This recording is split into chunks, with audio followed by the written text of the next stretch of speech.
¿Qué es la muerte? Hombres y mujeres dotados de la luz del conocimiento en el devenir de los tiempos han intentado responder a esta pregunta, 1000 veces formulada, con las más azarosas estrategias del intelecto, con la más profunda dedicación del espíritu y con la más angustiosa frustración. Ya decía Heidegger que el hombre es un ser para la muerte. Quizás sea esta la razón por la que aún hoy seguimos sin encontrar una respuesta universalmente convincente al extraordinario fenómeno de la muerte, a pesar de haber sido acorralada por todas las disciplinas del conocimiento, religiones y culturas del planeta. La muerte es algo que está de actualidad en cada momento de la historia, y de la muerte se ha hablado en contraposición a la vida. Ya decía Platón que en realidad la vida no era más que un ejercicio del buen morir. El buen morir ha sido algo que todos hemos perseguido, que todas las civilizaciones han tenido en cuenta. Entonces nos encontramos con que en este tipo de culturas tienen otros tipos de filosofías sobre la vida y por supuesto sobre la muerte. De ahí que desde ya, parece ser que desde los orígenes de la humanidad se pensó ya en los ritos, quizá no tan sofisticados como tuvimos más tarde, pero se pensó en el rito como una manera de equilibrar, de armonizar aquella pérdida, aquel trance tan doloroso que se había tenido. Es una manera de intentar regularizar una cuestión, darle, diríamos, el portazo final. Podría decirse que el ser humano es por naturaleza ritualista y que su existencia siempre estuvo cercada por los mitos, especialmente por los mitos de origen y reproducida en los ritos, manifestaciones estrechamente vinculadas a las creencias de cada cultura. En los denominados ritos iniciáticos se produce el paso de una muerte, que puede ser solo simbólica a una nueva vida. El rito iniciático, como puede ser el de la muerte también, es diríamos una especialidad del rito iniciático general, pues en ese momento aparece la primera fase, que es la de separación. El muerto, si nos ceñimos al tema que estamos tratando, la cuestión que estamos tratando, el muerto se separa del mundo de los vivos. En segundo lugar, hay una fase de liminalidad, es decir, de si es o no es, que a veces desde el deceso, desde la muerte hasta el entierro, que puede ser al cabo de un año, diríamos, en las condiciones que hemos dicho anteriormente, hay una fase de liminalidad que no es ni carne ni pescado, digamos, es una fase transitoria. Y finalmente hay una tercera fase, que es la de agregación. Ya él ha pasado por estas dos fases anteriores y el muerto se convierte, diríamos, en un personaje más de la cadena de los muertos. Es decir, se ha agregado a un estatus social totalmente distinto de cuando era vivo. Estos ritos iniciáticos tienen un simbolismo muy grande, porque precisamente aluden a la cuestión de la muerte. En el rito iniciático, cualquiera que sea, se produce lo que se llama técnicamente una metanoia, un cambio de estado. Ya decía Malinowski, el gran antropólogo polaco, que no existe un universal sobre la muerte. Podríamos decir que no se muere igual en África que en Europa, como no es lo mismo morir en una comunidad originaria, mal llamada primitiva, o en un pueblo oriental, que en un país desarrollado y occidental. Y a juzgar por el testimonio de las antiguas civilizaciones, parece ser que tampoco se moría igual en el pasado. Bueno, hay dos grandes ideas que vertebran todas las tradiciones religiosas del mundo, ¿no?, de nuestro planeta. Por un lado, la idea de la transmigración, o la doctrina de la transmigración, y la doctrina de la inmortalidad. Estas dos grandes ideas, que son las que vertebran todas las tradiciones religiosas, en algunas se ha hecho más énfasis en ellas. Por ejemplo, en el caso de la India, en el caso del budismo, el jainismo, etcétera, ¿no? Y por supuesto también Occidente ha participado o ha tenido algo que ver con esta idea, como en el caso del orfismo, o también Pitágoras, Empédocles de Agrigento, Platón, Plotino, etcétera, pues todos y cada uno de ellos han hablado de la doctrina de la transmigración, se han referido a la transmigración, aparte, digamos, de la India. Y lo curioso del asunto es que surjan en dos universos, en dos culturas distintas, dos universos distintos, ¿no? Ya en la Grecia antigua, el orfismo explicaba el origen del hombre y la causa de sus sufrimientos a su doble naturaleza dionisíaca y titánica. Sus adeptos creían en la reencarnación y en la inmortalidad del alma y sentían la carga de una especie de culpa que debían purificar en esta vida. Al final de la existencia, el alma, liberada del cuerpo, tumba y cárcel, podría reintegrarse al mundo divino de origen. La idea de la muerte en la India es un lugar de paso, es decir, estar en este mundo no es algo maravilloso. La gente no pide ir a otro mundo mejor, a un universo mejor, al cielo, no, la gente lo que pide es terminar digamos, esta especie de paso en el samsara, que es en definitiva un lugar de nacimiento, muerte y nacimiento. Ellos lo que quieren es fundamentalmente liberarse. Entonces, la palabra liberación es otra de las ideas clave que veremos en la literatura sagrada de la India, que es en las Upanishads concretamente, en la Bhagavad Gita y en los grandes textos de la filosofía de la India, ¿no? Liberarse porque este mundo es un lugar impermanente, por lo tanto de sufrimiento, de dolor, etcétera. Idea muy parecida a la del budismo, claro, en ese sentido. La palabra karma viene del sánscrito y su significado etimológico es acción. La ley del karma infunde la creencia de que el destino de cada persona, tras su muerte, depende de los actos que haya realizado en esta vida o en vidas anteriores. También se le denomina ley cósmica de retribución o ley de causa y efecto. El karma determina las condiciones bajo las cuales el individuo vuelve a la vida a través de la transmigración o reencarnación. Cuando miramos Oriente, efectivamente llegamos vemos en Mesopotamia que es el mundo que no creen en absoluto en el mundo de la inmortalidad, sino que efectivamente, como se ha dicho, los hombres no pudieron acceder a la muerte porque los dioses no se lo permitieron. Por eso se dice la famosa frase de Gilgamesh: Gilgamesh, ¿a dónde vas errante? Si aquello que buscas no lo vas a encontrar, que lo dice Siduri, ¿no? Que el personaje de Siduri. Y efectivamente, tanto los sumerios como los acadios como los babilonios estaban absolutamente resignados a pensar de que había unas normas en la vida y que llegaba el mundo de la muerte y que ellos no podían acceder a ello jamás. Pero en cambio, cuando digamos, entre comillas, el invento de la inmortalidad es de los egipcios, quizá por su forma, por su geografía, por el mundo del desierto, de que se preservan perfectamente los cadáveres, y también por otra cosa muy importante, por el concepto que ellos tienen del cuerpo. Ellos tienen el sentido de muchísimas partes del cuerpo. Una es el ja, que es el cuerpo en sí, que se descompone, aunque eso dicho de una manera muy simple porque hay muchas más partes, pero luego tiene el famoso ba y el famoso ka. El ka, digamos, que es el espíritu vital, la fuerza vital. Lo que nosotros concebimos como alma, sustancia individual e incorpórea defendida ya por Boecio en el siglo V, es el Ba de los egipcios, y esa sustancia es la que pervive y la que se mantiene, e incluso la que se puede conservar. Para tan sublime tarea, los egipcios necesitaron, como ninguna otra cultura, una arquitectura especial, las famosas pirámides, además de numerosas, deslumbrantes y hasta humanas ofrendas. De tal manera que un día el Ba y el Ka pudieran volver a encontrarse y seguir viviendo una existencia común. El sentido de la inmortalidad y el concepto de la muerte, ahora que estamos hablando del concepto de la muerte, es absolutamente diferente en el Egipto que en el resto de muchas culturas del mundo antiguo. Mientras en el resto de las culturas de su misma época, estamos hablando de unas épocas más antiguas, antes del mundo clásico, casi los primeros milenios, no hay sentido de la inmortalidad. Hay intento de buscar la inmortalidad, pero nunca la encuentran, porque también la encontramos en los primeros momentos de la mitología griega.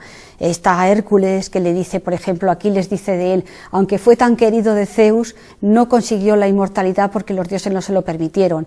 Y cuando Ulises le pregunta a Aquiles cómo se encuentra ahí, qué es lo que ve, dice: esto es un mundo triste, amargo, nauseabundo prácticamente, en que yo hubiera preferido 1000 veces ser un pobre hombre en el mundo de arriba, en el mundo de los seres vivos, que el rey rey en el mundo de abajo, y efectivamente eso es lo que consideran. En cambio, cuando ellos buscan la inmortalidad, ya no lo tienen que encontrar desde el punto de vista del pensamiento, un pensamiento más superior, y hay algo también enormemente interesante, que es lo que yo llamaría, digamos, la literatura de la inmortalidad, y lo voy a explicar porque para estas gentes que realmente lo que se vive es en el mundo actual, en el mundo de los vivos, y no hay nada en los muertos, solamente hay una forma de sobrevivir que la piensan, y es pervivir en el recuerdo de los demás, pero no de cualquier manera, no el recuerdo de los seres queridos, no, sino que ser tan famosos, tan poderosos, tan héroes, que puedan ser recordados por generaciones y generaciones.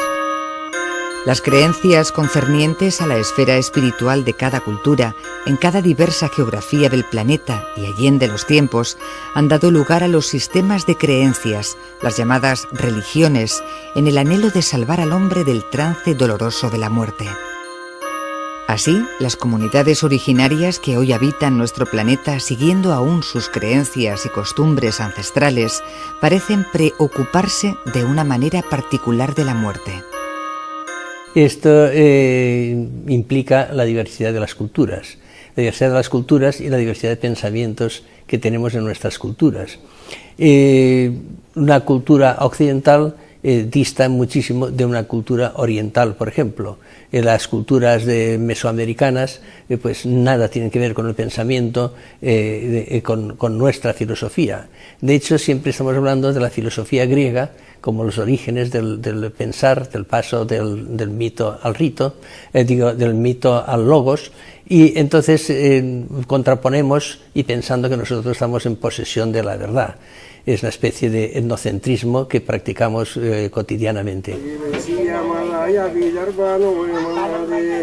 Para el pueblo kuna de Panamá es el canto de pasaje de la vida a la muerte que los kunas brindan a todos sus difuntos desde tiempos remotos. El Masar Dulet, o cantor, es el encargado de conducir el canto ritual de despedida, sin descanso, durante 2 días.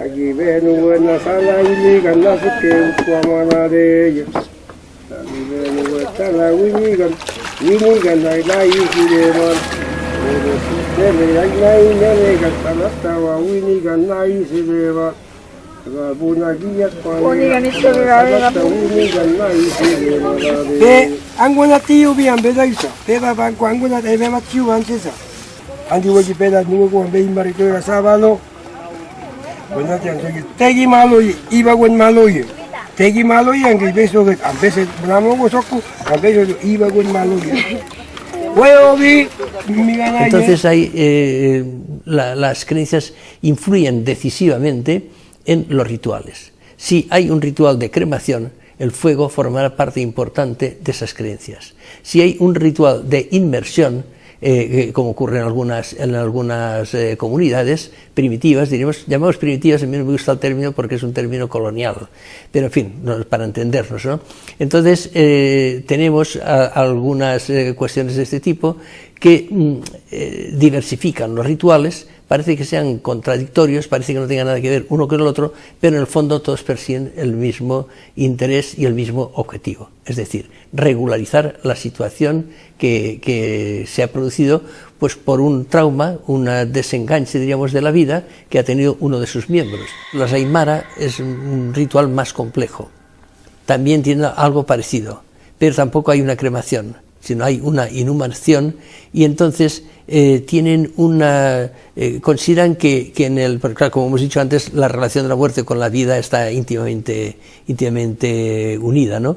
Y entonces lo que hacen los aymaras es que piensan que el ayuyá es una especie de alma, espíritu o ánima. No distinguen, porque nuestros conceptos no son los mismos que tienen ellos, hay bastante, a veces, sustanciales diferencias. Entonces no los distinguen y piensan que el ayuyá tiene dos niveles, por decirlo de alguna manera, un nivel inmanente y otro nivel trascendente. Cuando se dice que un individuo ha muerto, se dice que el ayuyá trascendente se ha ido. Rituales de vivificación, regeneración, comensalidad, inmersión, cremación, entre otros muchos, parecen dejar claro que las comunidades originarias mantienen el fuego sagrado de forma más vehemente de lo que lo hacemos los occidentales. Hay quien dice que el occidental siente el aguijón de la muerte cuando ya llega y rara vez aprende a bien morir. Yo también he conocido los jíbaros de Ecuador, y los jíbaros tienen 3 almas, cada una con una función distinta. Alguna alma es la que también es un poco aventurera y mientras uno duerme se lanza por los aires, ¿no? Y solo vuelve. En el archipiélago indo-malasio, por ejemplo, pues tienen 7 almas, no sé dónde los pondrán, pero en fin, tiene mucho. Quiere decir que todo esto, las culturas pues tienen estas cosas, que esto, si uno piensa en que tiene 3 almas como los jíbaros, pues el ritual va a ser distinto. Si piensa que tiene 7, pues va a ser distinto. El fuego, elemento primigenio de la constitución del mundo y principio natural del que Heráclito el Oscuro afirmaba que procedía el mundo, como el agua para Tales o el aire para Anaxímenes, es el elemento telúrico representante del sol. El fuego lleva implícita la destrucción y a la vez es también elemento purificador, fertilizador, catártico. La idea de la muerte, no solo en China, sino en general, podríamos decir que se apoya en algo que es fundamental, que son, en primer lugar, el miedo. Existe el miedo a lo físico, es decir, a morir, el miedo a perder el cuerpo, en definitiva a desaparecer, el miedo a lo que dejas, miedo a perder cosas que dejas, y el miedo a lo que viene, es decir, bueno, a ver dónde voy, en qué condiciones voy y con qué me voy a encontrar, ¿no? Esas 3 ideas, la idea del miedo de alguna manera preside pues las ideas que la gente tiene acerca de la muerte, no solamente en China, supongo, y creo, vamos, que en el hinduismo también ocurre este tipo de cosas en Occidente, ¿no? En definitiva, si vamos ya al taoísmo filosófico, lo que encontramos son ideas filosóficas que tienen más que ver con la idea del Tao, con la idea de la no dualidad, etcétera, mucho más en el entorno filosófico y un poco más alejadas, digamos, del tratamiento que el taoísmo religioso daría al tema de la inmortalidad y de la larga vida. Incluso en el taoísmo religioso se habla de los llamados 8 inmortales, ¿no?, que tienen en un lugar concreto, etcétera, y que, bueno, pues en algún texto taoísta, en el Liet Si, habla precisamente de la morada de los 8 inmortales y en qué condiciones viven esos 8 inmortales. Pero que la persona que practica y hace acomete determinadas disciplinas podría llegar a ser un inmortal. De Séneca, el pensador cordobés, nos llegan frases bellísimas como esta: «Te quiero vida por el beneficio que me das de la muerte», que tratan de enseñarnos cómo vivir la vida para afrontar la muerte sin ningún rencor. Efectivamente, el hombre piensa en el nacer, en el morir y en el volver a renacer, porque lo ve en la naturaleza, los ciclos de la vida, y entonces se lo aplica a sí mismo. Es el sentido de que mueres, que naces, te desarrollas, mueres, pero vuelve otra vez la vida a comenzar. La vida vuelve otra vez en todas las primaveras a volver a sentir, y entonces lo asocian. Por una parte está el sentido de la gran madre, de las diosas madres de la naturaleza, que están en todo el Mediterráneo, incluso en el mundo, tanto en el mundo semita como en el mundo europeo, se rastrea a todo lo largo del Mediterráneo, y entonces se vinculan con una serie de diosas femeninas, porque realmente quien procrea es el mundo femenino, y por eso está tan vinculada también la muerte con la mujer. La historia de Osiris, uno de los más antiguos mitos egipcios, cuenta cómo a su muerte, después de haber sido despedazado, Isis, su hermana y esposa, hizo embalsamar su cuerpo y mediante ruegos y hechizos logró resucitarlo. Osiris fue el rey de Egipto que representó, en su resurrección, el rey de la muerte. Si pasamos a lo largo de los mitos y de la mitología en toda la antigüedad, el nombre de la muerte está enormemente vinculado con figuras femeninas. Está Erequisgal, que es la reina de los infiernos, normalmente también son reinas, es curioso, o la gran diosa, que tiene un gran visir, que es el nombre del visir, tiene un nombre vinculado con tar, significa cenegar, cortar, como se cenegaba la vida. Por otra parte están la diosa Perséfone, una diosa femenina de la muerte, le llaman la pura, la maga, etc. Está la Hécate. Hécate es una maga también, hechicera, que hace ritos también vinculados con la otra vida y con la muerte, y tiene 3 caras, por eso se la llama la triple Hécate. Están las Moiras, las furias, que son las diosas que cortan el destino, las Parcas, que también es efectivamente el hilo de la vida, lo corta, casi siempre son figuras enormemente femeninas. ¿Por qué? Pues yo la explicación que le daría es esa, que tanto la vida como la muerte está muy vinculado a la mujer. La mujer parece el límite que hay entre la vida y la muerte, y por eso tienen nombres casi siempre femeninos. Y aún con todo lo dicho en este breve repaso por los vericuetos culturales y ancestrales de la muerte, seguimos sin saber muy bien qué es. Decía un maestro oriental, cuando está la vida es la vida y cuando está la muerte es la muerte, ¿no? Yo creo que ellos no hacen en Oriente no se hace esa separación tan radical, por lo menos en las escuelas filosóficas, en el Vedanta, etcétera. Lo que se habla es un estado de la mente. Incluso la psicología transpersonal, etcétera, habla de estados de la mente. Este se llama estado ordinario de conciencia, caracterizado por dualidad, jerarquía, políticamente correcto, consensuado. Esos elementos están ahí. Por supuesto, también se puede hablar de que es un estado puntual. Entonces, si la vida es una corriente, en definitiva, tampoco sabemos lo que es la muerte, porque no se puede hablar de la vida sin la muerte, y no se puede hablar de la muerte sin la vida. Hoy, como ayer, seguimos dando respuestas distintas y hasta contradictorias al mismo hecho de la muerte en función de nuestras diversas culturas y creencias, y siempre con un halo de misterio, incertidumbre y angustia. Si aprendemos para toda esa serie de cuestiones que nos enseñan en la escuela, ¿por qué no hemos de aprender a retomar o a tomar con un poco más de armonía, un poco más de conocimiento la cuestión de la muerte? Que al fin y al cabo la sexualidad se puede utilizar o no, la tal se puede utilizar o no, lo otro también, pero la muerte venimos abocados forzosamente, hemos de pasar, diríamos, por ese momento todos. ¿Y por qué no hay que aprender un poco? Ya no en una perspectiva religiosa, que puede ayudar mucho, sino en una perspectiva, pues diríamos, cuasi cultural o pedagógica. Enseñar a morir bien. O sea, la muerte digna y la muerte, diríamos, pero esto no tiene que ver no con la eutanasia ni con toda esta serie de cuestiones de las que se está hablando tanto ahora, no, sino decir que hemos de tenerlo presente, muy presente, que somos seres que vamos a morir. También Miguel de Unamuno lamentaba su incomprensión acerca de la muerte, diciendo: Dios mío, ¿por qué he de morir? Y sin embargo añadía: solo se puede entender la vida a la luz de la muerte. Prepararse para morir es vivir naturalmente.